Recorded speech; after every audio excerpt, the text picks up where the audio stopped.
Pemirsa, tahukah Anda ada 3 dalil utama tentang wajibnya menegakkan sistem Islam dalam bentuk khilafah? Simak penjelasan berikut. Dalam Al-Baqarah ayat 208, Ali Imran ayat 103, dan Asy-Syura ayat 13, Allah memerintahkan orang-orang yang beriman untuk menegakkan seluruh syariat Islam dengan berjamaah atau bersatu dan melarang mereka berpecah belah. Berkenaan dengan itu, perlu diketahui bahwa konsep negara bangsa atau nasionalisme bukanlah ajaran Islam, karena memecah belah umat Islam ke dalam negara-negara bangsa atau nasionalisme, bahkan dalam sistem demokrasi yang berlaku di kebanyakan negara bangsa, Allah yang Maha Tinggi dihinakan dan dilecehkan oleh manusia, yaitu dengan digantinya hukum-hukum Allah seperti hukum hudud, hukum qisas, hukum diyat, hukum jizyah, dan lain-lain dengan hukum-hukum buatan manusia. Itu jelas merupakan perbuatan syirik akbar, sebagaimana firman Allah dalam Al-Maidah ayat 50 dan Al-Ahzab ayat 36, dan pelakunya kelak akan kekal di dalam neraka jahanam, sebagaimana firman Allah dalam Al-Jin ayat 23. Ada banyak dalil tentang wajibnya menegakkan sistem Islam atau khilafah dalam negara yang disebut Daulah Islam atau negara Islam. Namun dalam video ini, untuk mempersingkat durasi, saya hanya akan menyampaikan 3 dalil yang utama saja, yaitu sebagai berikut. Dalil yang pertama, sabda Rasulullah SAW dalam hadis sahih yang diriwayatkan oleh Imam Bukhari, Imam Muslim, Imam Ahmad, dan Imam Ibnu Majah dari Abu Hurairah radhiyallahu anhu. Kanat banu Israil tasusuhumul anbiya, kullama halaka nabiyyun khalafahu nabi, wa innahu la nabiyya ba'di, wa satakunu khulafa'u taktsur. Qalu fama ta'muruna? Qala fu bi bai'atil awwali fal awwal, wa a'tuhum haqqahum, fa innallaha sa'iluhum amma astara'ahum. Dahulu Bani Israel selalu dipimpin oleh para nabi.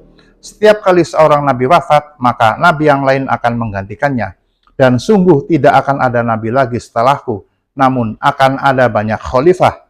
Para sahabat bertanya, apa yang engkau perintahkan kepada kami jika hal itu terjadi? Rasulullah menjawab, penuhilah baiat atau janji setia satu persatu, dan berikanlah kepada mereka hak mereka, karena Allah akan meminta pertanggungjawaban mereka tentang apa yang telah diamanatkan kepada mereka. Jadi berdasarkan hadis tersebut, maka penguasa atau kepala negara atau kepala pemerintahan yang sah sesuai syariat Islam setelah wafatnya Nabi Muhammad SAW adalah khalifah-khalifah, bukan penguasa-penguasa negara bangsa atau nasionalisme seperti raja, presiden, perdana menteri, dan lain-lain. Adapun khalifah-khalifah tersebut wajib berasal dari suku Quraisy, sebagaimana sabda Rasulullah SAW dalam hadis sahih yang diriwayatkan oleh Imam Bukhari, Imam Muslim, dan Imam Ahmad dari Ibnu Umar radhiyallahu anhuma. La yazalu hadzal amru fi Quraisyin ma baqiya minhum ithnani. Urusan kepemimpinan ini berada di tangan Quraisy, sekalipun mereka tinggal 2 orang. Dalil yang kedua, sabda Rasulullah SAW dalam hadis sahih yang diriwayatkan oleh Imam Muslim, Imam Baihaqi, dan Imam Abu Awanah dari Abu Sa'id Al-Khudri radhiyallahu anhu. Idza buya li khalifataini faqtulul akhara minhuma. Apabila ada 2 khalifah yang dibaiat atau diangkat, maka bunuhlah yang terakhir dari keduanya. Berdasarkan hadis ini, maka negara Islam atau negara khilafah hanya boleh dipimpin atau diperintah oleh seorang khalifah yang sekaligus juga sebagai imam bagi jamaah seluruh umat Islam.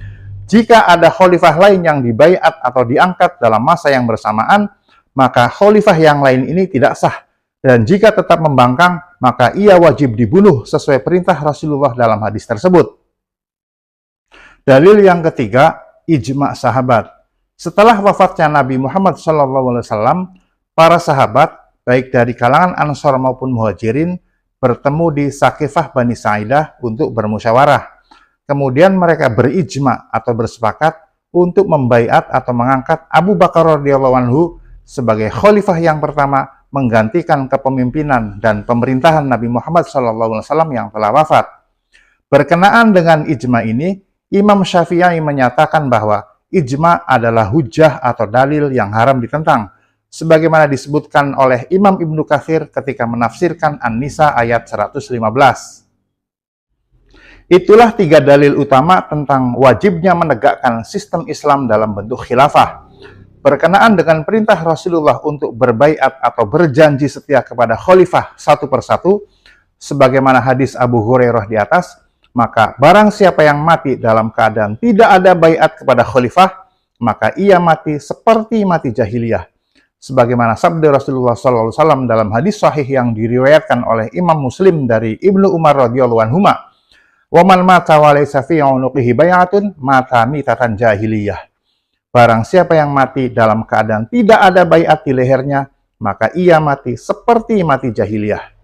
Mati jahiliyah adalah matinya orang pada zaman jahiliyah, yaitu mati dalam keadaan sesat atau menyimpang dari petunjuk Islam. Serupa dengan pengertian hukum jahiliyah dalam Al-Maidah ayat 50. Hukum jahiliyah adalah hukum yang berlaku pada zaman jahiliyah, yaitu hukum yang menyelisihi atau menyimpang dari hukum Allah. Lalu, bagaimana jika tidak ada khalifah? Apa yang harus dilakukan orang muslim agar terhindar dari kematian jahiliyah? Simak penjelasannya dalam video berikut.